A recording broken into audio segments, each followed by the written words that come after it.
Good evening. It's nice to be with you again, isn't it, Ronnie? Yes, it is. And in a packed programme tonight, we shall be talking to a stereo expert about his favourite breakfast, 2 bowls of Rice Krispies, 10 feet apart. Then we'll have a novelty dance by Rita Mertricata, who dresses only in 3 coins. We let her come on the show as she's down to her last penny. And we'll be talking to another young lady who is a world authority on carpets, an expert on rugs, and not at all bad on lino. But first, the news. After an all-night sitting in the House of Commons, all parties have now agreed it must have been the curry. Figures released today show that 2 out of every 10 men work for a nationalised industry, while the other 8 sit and watch them. Mr. Osbert Grove, Britain's worst ever postman, who claims he was wrongfully dismissed by the GPO, today delivered a petition to the Queen at 15 Station Street, Scunthorpe. Following an incident in Oxford Street involving 3 lady shoppers and a policeman's truncheon, Mr. Bert Whizzer, a one-man band, has been charged with conducting himself improperly. And more news, indeed, from the world of music. Shirley Bassey has just had a single come out. One of the straps broke on her dress. But now a sketch in which Mr. Ronnie Corbett performs the last dance of Bert Higgins, the famous one-legged tap dancer. He collapses in the middle of his act and has to crawl off the stage on all 3s.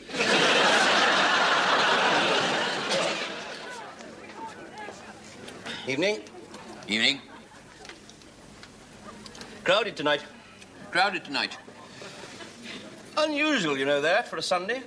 Unusual, you know that, for a Sunday. Would you mind not repeating everything I say, please? I'm awfully sorry. Sorry. My name's Arthur Wilkins, by the way. Oh, hello, I'm George Prothero. Hello, I'm George Prothero. You said you were Arthur Wilkins. You said you were Arthur Wilkins. My God, you're doing it again. My God, you're doing it again. Look, please, will you please not interrupt me all the time and repeat everything I say? More repeats with you than the BBC. I'm awfully sorry. Awfully sorry. I bought a calendar in Tamworth yesterday. That's better. That's better. You're doing it again. You're doing it again. Stop it. Stop it. Look, I may be unusual, but I find it very irritating for someone to keep repeating everything I say all the time. It's not what I regard as the art of conversation. I'm awfully sorry, but I've got this nervous compulsion, you see. The first 3 things that anybody says, I repeat. Then the next one, I don't. Then the next 3, I repeat. The next one, I don't. And so on. Oh, my God, how awful. Oh, my God, how awful. Well, the best thing for me to do is to get through my next 2 remarks as quickly as possible. Knickers. Well, the best thing for me to do is get through my next remarks as quickly as possible. Knickers. More knickers. More knickers. Good. Now, perhaps we can talk some sense. How long has this complaint been going on? Ah, good. Now, perhaps we can talk some sense. How long has this complaint been going on? You've just repeated me a 4th time. Yes, I know. I think it's getting worse. I think you're a fake. I think you're a fake. Right. I'll fix you. To escort an orangutan from Baden-Baden to Wagga Wagga via Addis Ababa and vice versa is enough to make a Gurkha Sherpa commit harikiri. Right. I'll fox you. To escort an orangutan from Baden-Baden to Wagga Wagga via Addis Ababa and vice versa is enough to make a Sherpa Gurkha commit harikiri. Tasmanian Dalmatians hate Romanian Alsatians, and Romanian Alsatians hate Tasmanian Dalmatians. But antiquarian Bulgarians love planetarians and Italians. And Romanians, Lithuanians, and Tasmanians all love geraniums. Men born under Aries are usually fairies. Betty Botter bought a bit of butter, but she said this butter's bitter. If I buy a bit of better butter, it will make my bit of bitter butter better, so she bought a bit of better butter, and it made a bit of bitter butter better.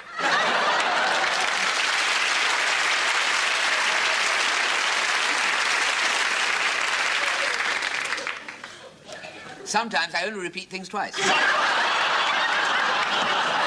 You're a fraud. I'm not talking to you. You're a fraud. I'm not talking to you. This man is a fake. This man is a fake. Oh, my God. They're all doing it. They're all doing it. Oh, I must get out of here. Oh, let's get out of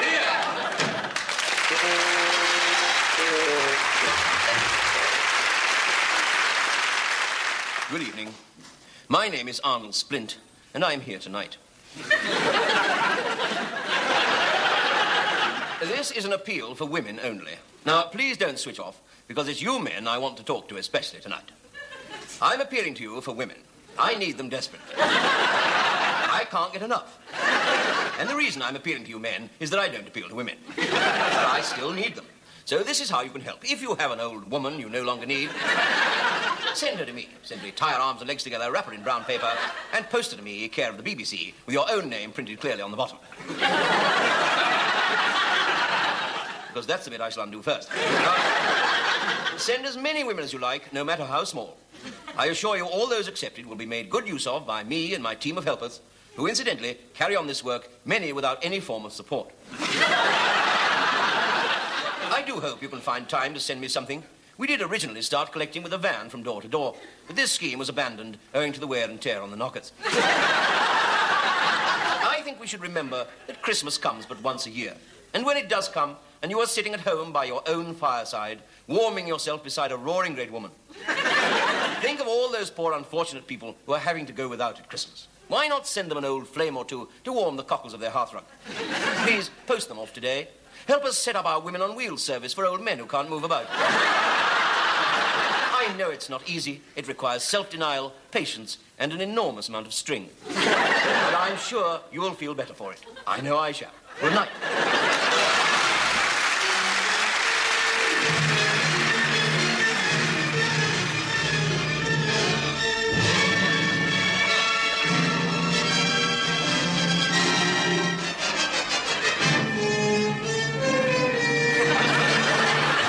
In 1898, the Phantom roamed the streets, outraging decent human beings by his surprise attacks. No one was safe from this deadly assailant. The Prime Minister's butler bore the full brunt of the first onslaught. Oh, help! I've never been so... And from then on, no one of aristocratic blood could rest easily in their beds. The Duchess of Arg had been found floating in her bloomers, with a raspberry tattooed on each knee. Week after week, the Phantom relentlessly continued his attacks.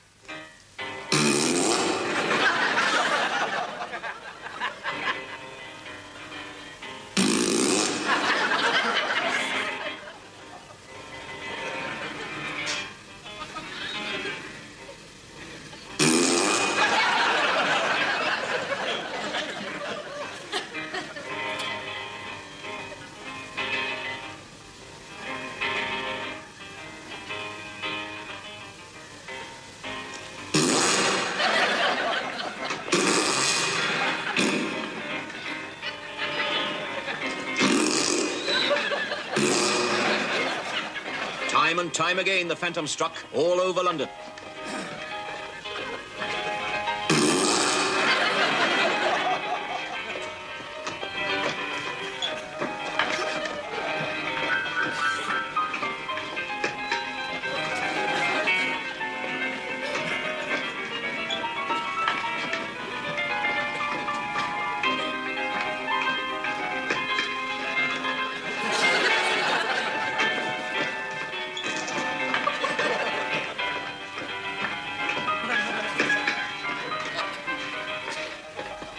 Heavily overworked, the police force was in danger of collapse, but the search went doggedly on.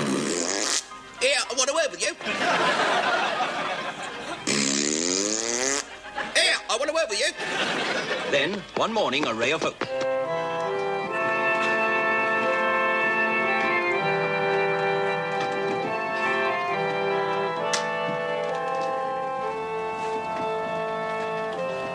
Sorry to interrupt your twiddling, Inspector, but this is Mrs. Socks. What is? This woman I've got hold of here. Oh, is it? Good afternoon. Please sit down. Thank you. No, not you, sir. Please. Now, Mrs. Sox, would you tell me, please, all you know about the Phantom? Well, he's my son. Oh? Oh.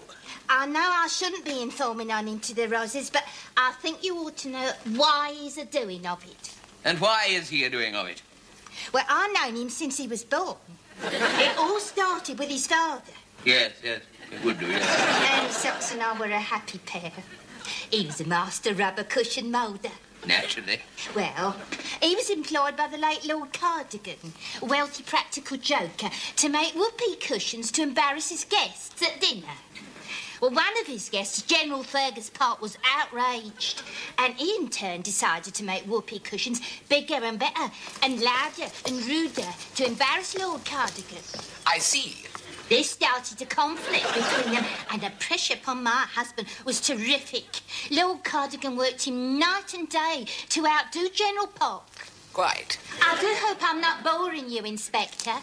Not at all. Go on. Finally, exhausted after 10 years of conflict, they called a truce and both invited Ernest and I to dinner. But, unbeknown to us, they had secreted an explosive giant whoopee cushion under my husband's chair. Then what happened? Well, as he sat down, the shock was too much. He had a seizure in his legs. Then what did you do? I was so surprised, I nearly wet the tablecloth with my white wine. And your son swore revenge on behalf of his father? Indeed he did. Swore something terrible. Where is he now, then? I don't know. I wish I did. What did you say his first name was? Dick. Dick. Dick. No, just one Dick. Sergeant Bowles, Yes, sir. arrest all men called Dick. Very good, sir.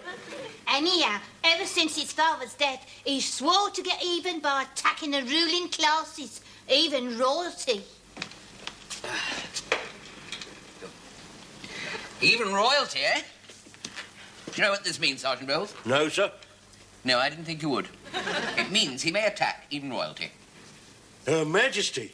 We must protect the Queen's person at all costs. Yes, sir. Who is the Queen's person, sir? I have no time to bandy legs with you, Bowles. The Queen is in mortal danger. Even now it may be too late.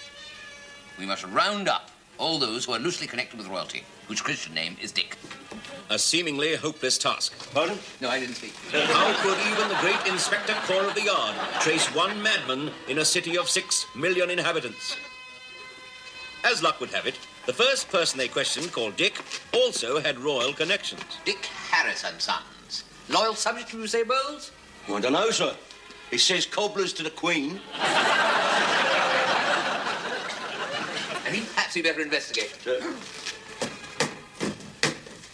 Good day, my man. I'm a police officer. They'll be ready Thursday. I have not come for shoes. I am pursuing inquiries. Well, you ain't been through here. Shut up, Henry. That's Henry, my brother. He be daft. Not like me. I'll be saving 2 shillings to get married. When were you cobblers to the Queen? I wasn't. Then why is it on your sign? Oh, I shouted it once in Hyde Park. Shut up, Henry, and dip your head in a bucket of water. Gets these terrible throbbing pains in his anvil. I think we're wasting our time here, Bowles. Good. That's right, gentlemen. They'll be ready Thursday.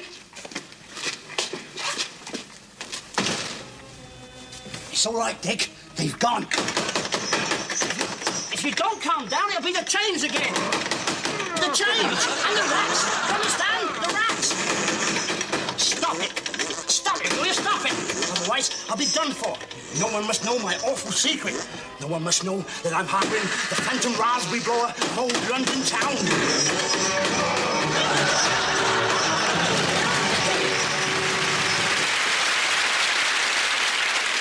Ladies and gentlemen, Barbara Dixon.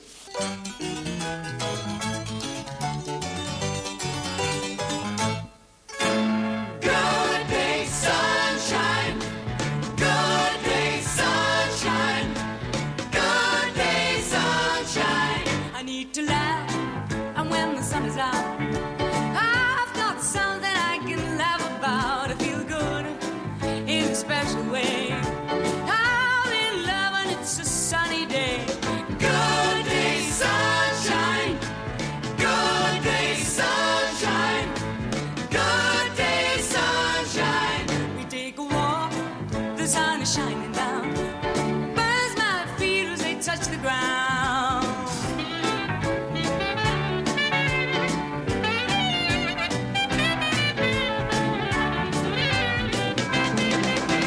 Good day, sunshine.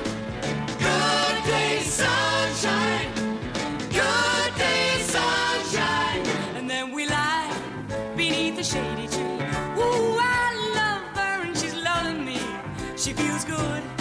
She knows she's looking fine. I'm so proud to know that she is mine. Good day, sunshine. Good day, sunshine. Good day, sunshine. Good day, sunshine. Good day, sunshine.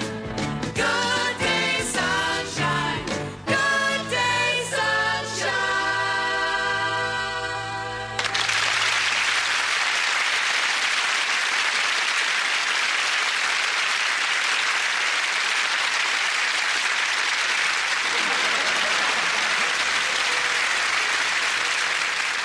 My Secret by Pam Ayres. I'm on the telly all the time with poems what I wrote, suppressing giggles in me cheek and chuckles in me throat. But I'm now going to surprise you. Forgive me if I brag about my well-kept secret. I'm Benny Hill in drag.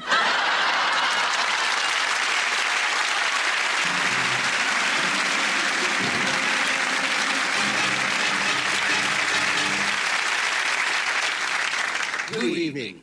I'm speaking to you tonight on behalf of the Liberal Party. Now, I'm not going to bore you with a lot of political cliches which you've heard time and time again. Broken promises, soaring prices, inflation, and all the empty rhetoric that the Conservatives and Socialists are so fond of. I am a Liberal, and I am interested in honesty. And that is why I say to you, let's look at the truth. There are people who say there's no difference between the political parties anymore. They say that Conservatives and Socialists and Liberals are all saying the same thing. We are not. And to those who say we are saying the same thing, we in the Liberal Party say, rot. That isn't true at all. There are basic, radical, fundamental differences between all three parties on which there can never, repeat never, be any real measure of agreement. Absolutely. What are those differences? Well, it is only the Conservatives who really believe in an expanding economy, a united Europe, and the freedom of the individual. And Joe Grimmond. So why not change your vote this election and vote for the party with the difference, the Liberal Party. Good night, and God bless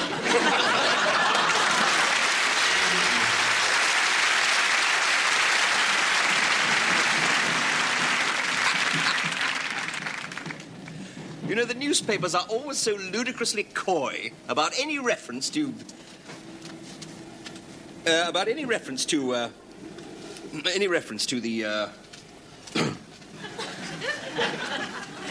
procreative habits. The what? The procreative... Well, in layman's language, the physical union. The physical conjunction. What? The papers are. They always skirt around the subject, don't they? What subject? Well, the subject of, not to beat about the bush, the subject of not beating about the bush, and being certain about certain things that do go on between a man and a woman when married. Pardon? Look, to be blunt, the things that the papers aren't blunt about. You know, in a word, thing. Thing. Thing? Sorry, thing, you know. What you make when your wife is in bed on Sunday morning. Breakfast, you know. Oh, sex. Yes. Oh, that. Oh, they're always so evasive about it, aren't they? Not like you or I. I mean, you know, one ought to be able to use certain words, you know, freely, like certain words, you know, which one can use freely. Yes, but they're so evasive about it, aren't they? Weather's been very nice recently, hasn't it? I mean, they always try and skirt around the subject, don't they? My wife bought a nice new hat the other day. It was very nice. I mean, it says here, look, intimacy took place. Now, why don't they just come out with it and say he gave her a jolly good? Did you see the cricket? No, I mean, why don't they just say he gave her a jolly... Cricket! Why don't they say he gave her a jolly good dinner and then took her home? And then... And then what? And then... intimacy took place. It's the same with the contra, you know, with the pill. Does your wife take the pill? I don't pry into her private life. Mine does. Does she? Yes. Oh, it's my stop now. Mind you, only one a day. Still, that's 7 a week, you know. Good one. course, we don't use all of them.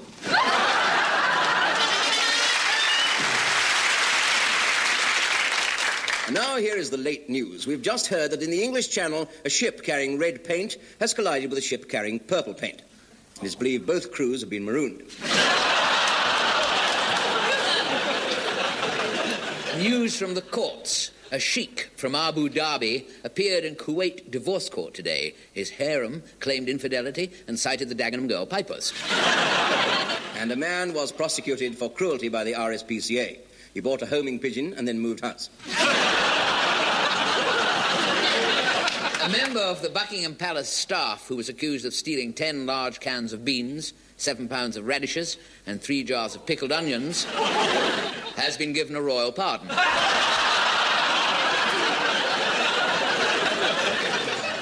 Our next sketch will feature an artistic lady nudist who will do lightning pen and ink sketches, as long as she doesn't drop her fountain pen and ink-a-dink-a-doo.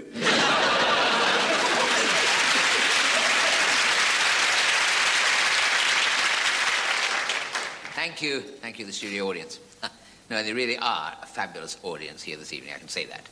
Good heaven. Well, I can, really. It's amazing, the difference that a bowl of soup and a promise of a bed for the night can make. Listen to this. This will make you laugh. Well, it won't make everybody laugh, because you can never please everybody, as we know. This is true, I was working in the theatre last week, and after the performance, 2 little boys at the stage door, and one said, "I thought you were very good," he said. "Will you give me your autograph?" And the other one said, "Well, I thought you were rotten." So I gave him 10p, you see, to the little boy who said I was rotten. See, and the other little boy said, "I said you were very good, and you gave me nothing. And he said you were rotten, and you gave him 10p. And I said, "Well, I gave him 10p because he was being absolutely honest." And the other little boy said, "What do you mean he was being honest? He never even saw the show. It was me that told him you were rotten." True. Anyway, here is this very funny story that my agent sold me. Now, it's about an airliner full of holidaymakers returning from the continent. Now, there's always a temptation, when a comedian is talking about airplanes, to do the jokes, about the plane was so old that it had an outside toilet, and when we landed to refuel, we took on wood. But I am not going to do that sort of thing, because, that was years ago when they did these really cheap continental holidays, the old kamikaze pound stretchers. Quite knuckle flights, when everybody used to sit there, before takeoff, holding their breath, Sometimes it was so quiet you could hear the death watch beetle in the propellers. And then when the undercarriage failed, all the third-class passengers had to put their legs through holes in the floor and run like hell, But I have just had a thought that there might be viewers watching at home. It's possible, it's a cold night and people just can't afford to go to the pubs and pictures like they used to, I rang our local cinema last night and I said, "What time does the big picture start?" He said, "What time can you get here?" Perhaps not exactly true, but they have had to make economies, we used to have a very pretty girl with a torch showing us to our seats, Now they've got a cat with one eye that walks down the aisle backwards.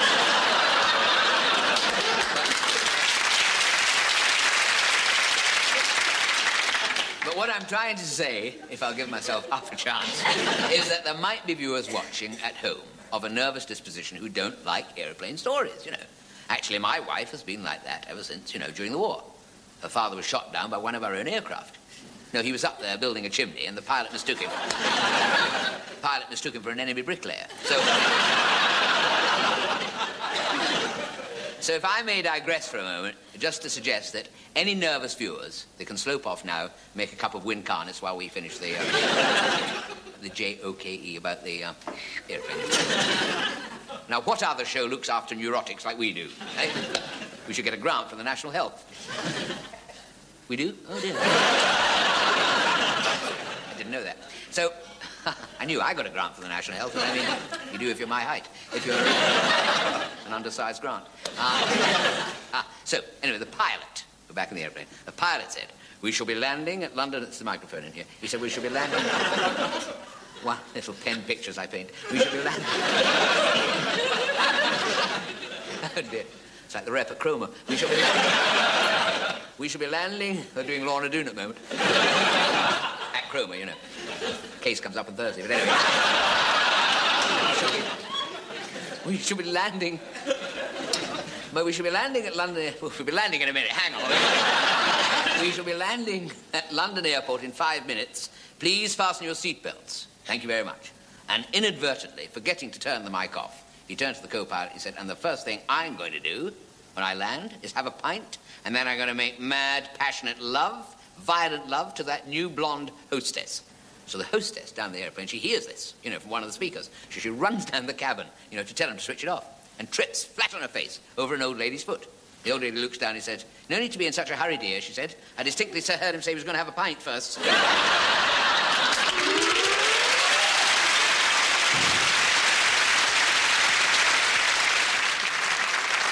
The next sketch will be presented exactly as it arrived from the author. It's full of misprints, but he refuses to sack his typist as she has a widowed mother and a 42-inch bust. In other words, 2 very good reasons. Here, then, is the sketch entitled All in a Day's Burke. Good morning, Mr. Sorbet. Rude morning, Mr. Basker. Hot are you this morning? Wool, I trust? Oh, phone, absolutely bone. I've got a lot of wonk to do this morning. So have I. I've got an enormous pole in my in tray. Yes. Anything in the newspaper? What? The nude paper. Anything in the newspaper? Not a log, not a log. Yeah. It's all bodydicks these days, you know. There's a little bit in here about the TV play last night. Did you see it? No, we had some friends over for a maul. Quite good, rather spicy. Girl running around in nothing but a pair of knickers. I see Mrs. Tighthouse has complained again. She needs a swift kick up the arm.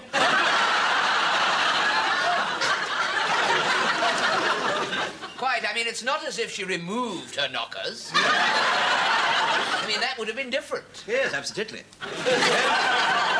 Talking of that, have you seen Mrs. Wiggins this morning? No, she's late again as usual. You know, she's been laid every day this week. Well, I'll soon put a slop to that. I'll give her a weed's notice. Oh, don't do that. Why not? Well, I'd hate to see her toe from here. Why? Well, if you must know, Mrs. Higgins and I are in Hove. In love? You and Mrs. Friggins? Yes, but don't toll anyone, it's a secret. She doesn't want anybody to know about it. Now, is that clear? What, not even Moo? Not even you. Oh, all right. It's OF by me. Well, well, Weddle. You crafty old see-and-so. Oh, I've been so unhappy, you know. Oh. Well, she's all I ever wanted in a Roman. Charming, rude-looking, and a wonderful DOS position. Why are you so unhacky? Why are you frying? Why don't you just get matted? Well, she's already married. You're a Jewish chap. Yes. The situation is absolutely hopeless. I should just have to put a stop to it. I mean, over these past few months, it's been so difficult for me to hide my foolings. Oh. Please, you're giving me indigestion as it is. Where are my piles? Oh, yes. Now, come along, blow your note. That's it. Oh, morning, Miss Biggins. Morning. Morning, Rennie. Morning, Ronnie. Why are you late? You know you're supposed to be here by 9 o'clock. I'm very soddy.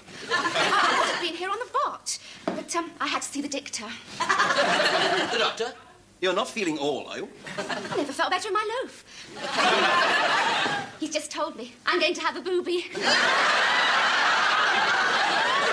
What? It's true. I'm going to be a tummy. Congratulations, my bear.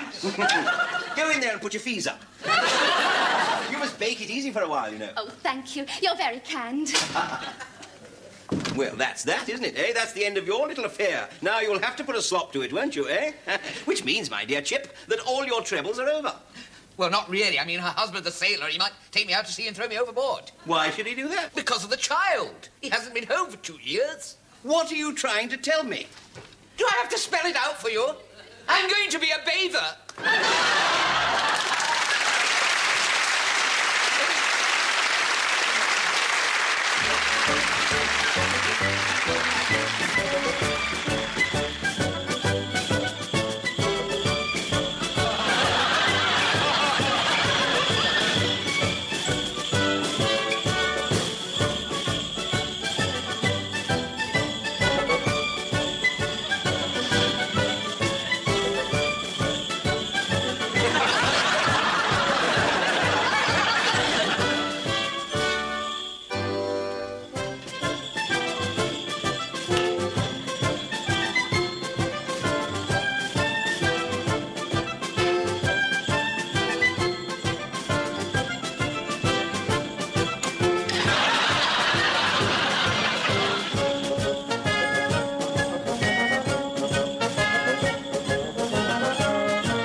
Oh, Bold Sir John was young and fair, and Bold Sir John was gay.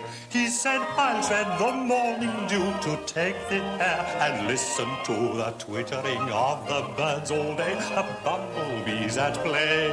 The twittering of the birds all day. The bumblebees at play.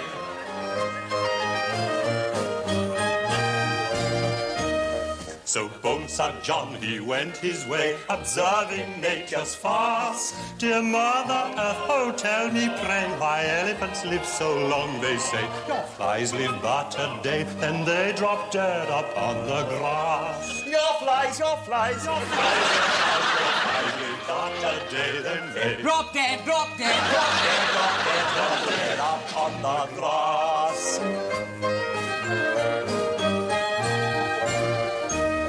Now Bold Sir John, he met a maid, as on her back she lay. Please show respect and come not near, for I've seen many a maiden here get lost among the new mown hay. So doff your hat, I pray. Get lost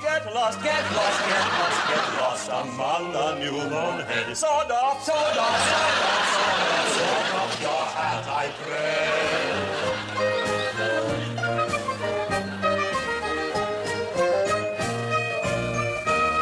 When Bold Sir John returned home, they gave him gin to try. Nay, fill me not with liquor up, nor give me grain nor grape to sup. For cowslips dew into my cup, a Puritan am I. Poor cow, cowslips dew into my cup. A Puritan am I. Poor cow, cowslips dew into my cup. Up you,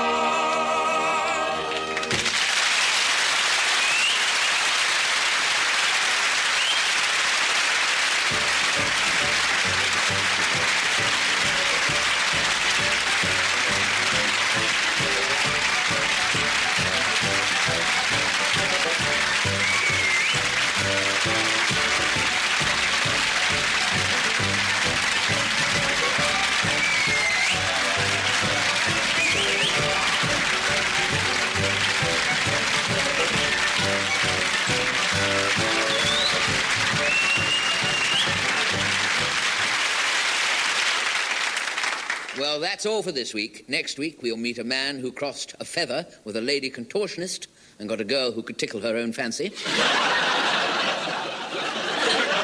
And we'll talk to an interior decorator who crossed an elephant with an Axminster rug and got a big, thick pile on his carpet. But